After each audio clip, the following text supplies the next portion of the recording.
Alhamdulillah pada hari ini kita kembali lagi untuk mengikuti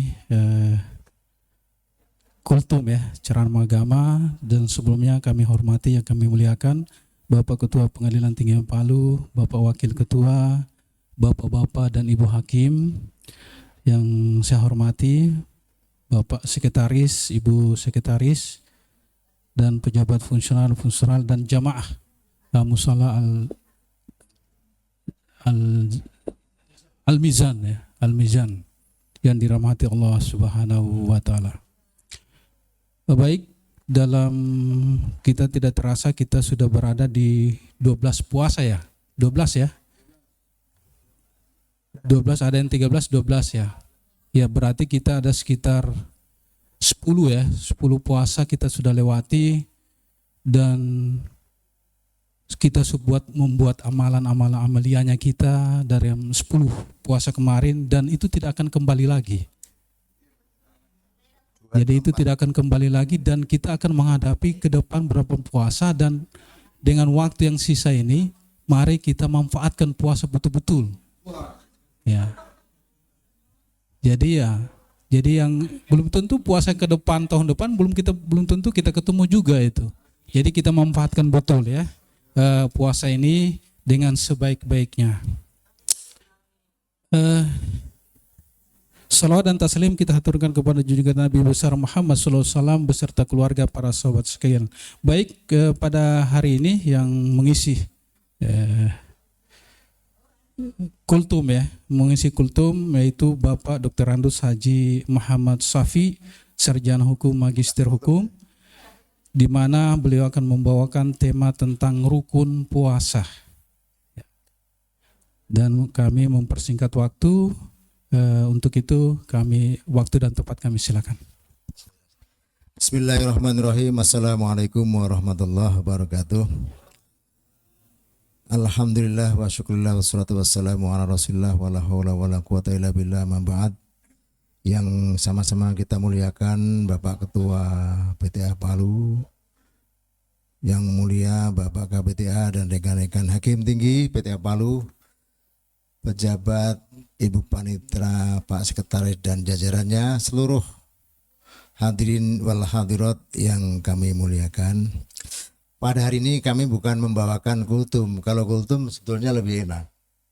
Tapi karena saya dipaksa didadak sama Pak Kota Tamir suruh bahas kitab, saya baca saja. Ya ini bahas dulu kutub, bahasa kitab bukan kutub. Pada hari ini sebelum kita mengaji, mari kita kirimkan hadiah Fatihah kepada guru kita Profesor Said Sabiq. Lahul Fatihah.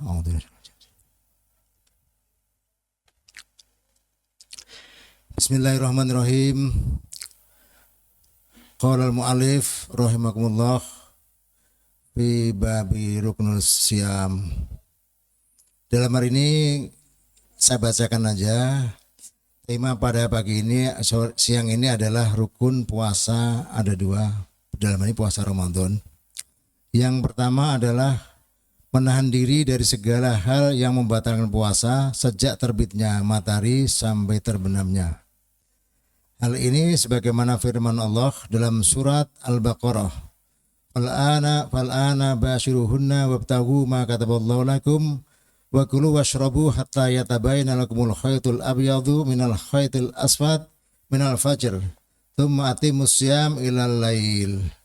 Artinya, maka sekarang campurilah mereka dan carilah apa yang telah ditetapkan oleh Allah untukmu, dan makan minumlah hingga terang bagimu benang putih dan benang hitam atau waktu fajar. Kemudian sempurnakanlah puasa itu sampai datang malam. Kemudian syarat yang kedua, halaman 225, niat. Hal ini berdasarkan firman Allah Subhanahu wa taala, wa ma umiru illa liya'budullaha mukhlishina lahuddina hunafa. Al-Bayyinah ayat 98, padahal mereka tidak disuruh kecuali supaya menyembah Allah dengan memurnikan ketaatan kepadanya dalam menjalankan agama dengan lurus.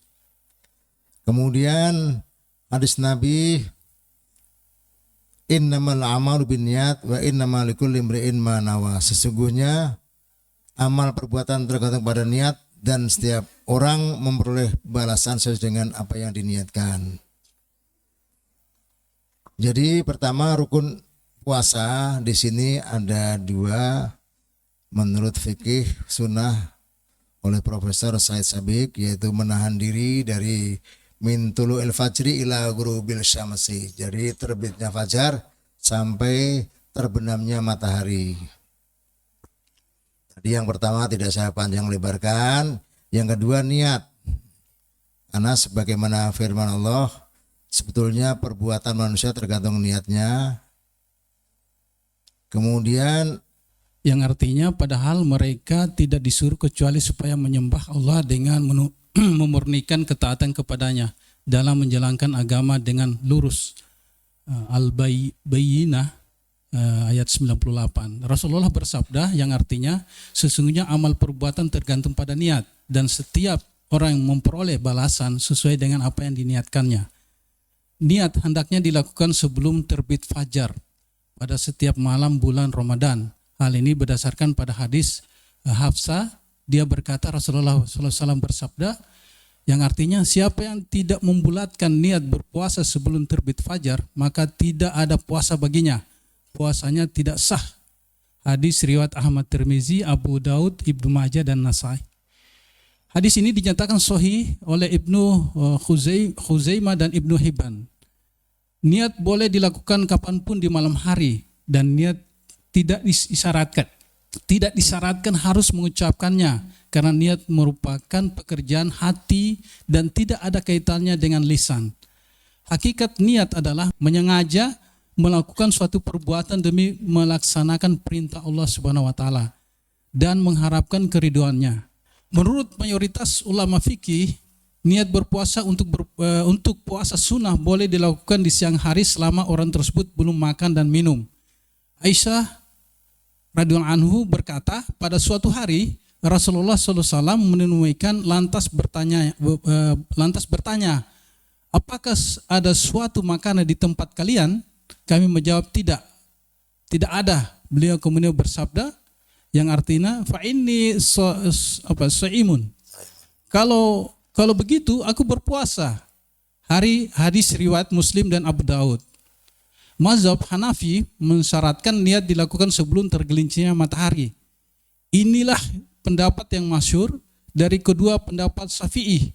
Namun menurut dua pendapat yang terkuat dari Ibnu Mas'ud dan Ahmad, niat puasa sunnah boleh dilakukan sebelum atau sesudah tergelincirnya matahari karena tidak ada perbedaan di antara keduanya. Orang yang diwajibkan berpuasa. Para ulama sepakat bahwa puasa diwajibkan kepada muslim yang berakal, sudah balik, dalam keadaan sehat dan mukim. Mukim itu tidak sedang berpergian ya. Puasa juga diwajibkan kepada wanita apabila mereka suci dari haid dan nifas. Dengan demikian puasa tidak diwajibkan kepada orang kafir, orang gila, anak-anak, orang sakit, musafir, perempuan yang haid, perempuan yang sedang nifas, orang tua, perempuan yang sedang hamil, dan perempuan yang sedang menyusui. Di antara mereka yang tidak diwajibkan berpuasa sama sekali, seperti orang kafir dan orang gila. Ada yang diminta supaya walinya menyuruhnya berpuasa. Ada yang diwajibkan tidak berpuasa dan kemudian mengqadanya. Dan ada yang diberi keinginan untuk tidak berpuasa, tetapi diwajibkan membayar fidyah. Orang yang tidak diwajibkan berpuasa. Berikut ini saya akan menguraikan setiap orang-orang yang tidak diwajibkan berpuasa. Orang kafir dan orang gila. Puasa merupakan ibadah yang ada dalam ajaran Islam. Oleh karena itu, puasa tidak diwajibkan bagi orang yang tidak beragama Islam. Begitu juga dengan orang gila. Karena orang gila ini tidak termasuk mukallaf, orang yang dibebani kewajiban syariat. Sebab sandaran pembebanan untuk mengamalkan ajaran syariat telah hilang dari dirinya lantaran hilangnya akal. Dalam hadis sebuah Ali radhiyallahu anhu menyebutkan bahwa Rasulullah bersabda, pena diangkat, ketentuan tidak berlaku bagi tiga golongan, orang gila sampai dia sembuh, orang yang tidur sampai dia bangun, dan anak-anak sampai berusia balik. Hadis riwayat Ahmad, Abu Daud dan Tirmizi. Hukum puasa bagi anak-anak. Anak-anak walaupun tidak diwajibkan berpuasa, tapi bagi walinya harus menyuruhnya supaya mereka berlatih dan membiasakan diri mengerjakan ibadah puasa sejak usia dini, sehingga dia terbiasa dan mampu melaksanakannya. Orang yang diberi keringanan tidak berpuasa, tidak wajib membayar fidyah. Di antara orang-orang yang diberi keringanan untuk tidak berpuasa, baik laki-laki atau perempuan, adalah orang yang sudah lanjut usia. Orang yang tidak bisa diharapkan lagi kesembuhan penyakitnya. Dan pekerja berat yang tidak memiliki sumber penghidupan lain kecuali pekerjaan dijalaninya. Mereka semua mendapat keringanan untuk tidak berpuasa. Sebab jika mereka berpuasa, maka puasanya akan mengakibatkan mereka kepayahan dan memberatkan selama bulan Ramadan. Mereka termasuk golongan mendapat keringanan, namun mereka diwajibkan memberi makanan kepada satu orang miskin pada setiap hari sebanyak 1 sah. Setengah sah atau 1 mud. Ketetapan ini masih diperdebatkan di kalangan ulama, mengingat tidak ada hadis yang menetapkan banyaknya jumlah harus diberikan kepada orang miskin.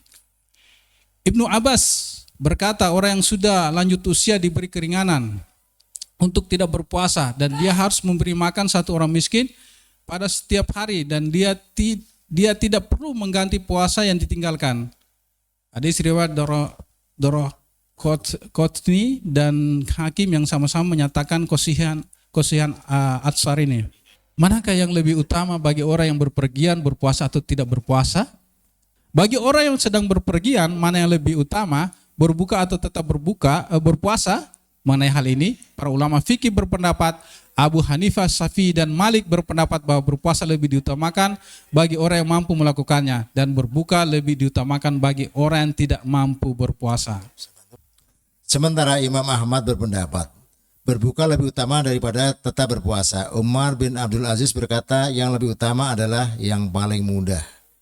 Bagi orang yang merasa kesulitan mengganti puasa lain, baginya akan lebih mudah jika melakukan puasa pada saat itu, maka puasa lebih utama. Jika seseorang yang hendak bepergian berniat puasa pada malam harinya dan sudah memulai perjalanannya, maka dia tetap dibolehkan untuk tidak berpuasa pada siang harinya. Dari Jabir bin Abdullah bahwa Rasulullah SAW pergi ke Mekah pada tahun penaklukan kota Mekah. Beliau berpuasa hingga tiba di Qur al-Ghamim, yang orang-orang turut berpuasa bersama beliau. Kemudian ada seorang sahabat yang berkata, orang-orang merasa berat untuk meneruskan puasa dan mereka menunggu apa yang akan engkau lakukan. Mendengar itu Rasulullah SAW meminta secawan air lalu meminumnya. Hal ini beliau melakukan setelah sholat asar, jadi tinggal sedikit lagi mau maghrib. Rasulullah batalkan. Dan orang-orang yang menyaksikan apa yang beliau lakukan, lalu sebagian dari mereka ada yang ikut membatalkan puasa dan sebagian lagi tetap meneruskan puasanya. Begitulah Rasulullah melihat sebagian tetap berpuasa. Beliau bersabda, mereka itu adalah orang-orang yang durhaka. Hadis riwayat Muslim, Nasai dan Tirmidzi yang menyatakan kesahihannya. Ada kejelasannya durhaka apa ini? 3, karena diberi rusa oleh Allah, dia tidak menggunakannya. Imam Syaukani berkata, kedua hadis ini menyatakan bahwa orang yang bepergian dibolehkan untuk tidak berpuasa meskipun sebelum meninggalkan tempat kediamannya. Jadi umpamanya besok kita mau pulang ke Jakarta, kemudian malamnya sudah tidak berpuasa, pagi pun kita sudah dibolehkan tidak berpuasa karena berniat tidak akan berpuasa. Orang yang tidak diperbolehkan berpuasa tapi harus mengqadha. Lah ini yang penting.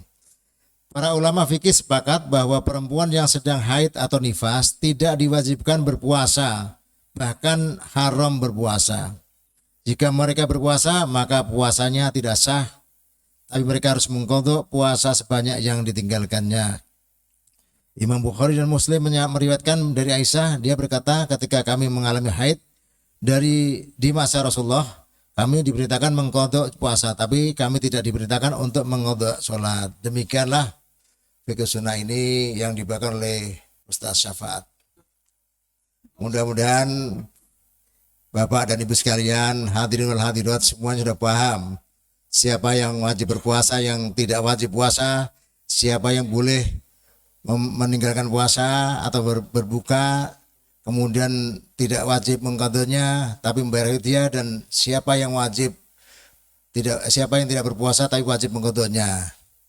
Demikian mungkin demikian kami sampaikan hari ini kajian fikih kita siang ini, mudah-mudahan bermanfaat bagi kita dan kita amalkan dan kita sampaikan kepada saudara-saudara kita. Baik, kami mohon maaf atas kekurangan. Kita tutup dan kita banyak beristighfar kepada Allah Subhanahu wa taala, astagfirullahalazim, dan kita tutup dengan kafaratul majlis, subhanaka Allahumma hamdik asyhadu an la ilaha illa anta astaghfiruka wa atubu ilaik. Wassalamualaikum warahmatullahi wabarakatuh.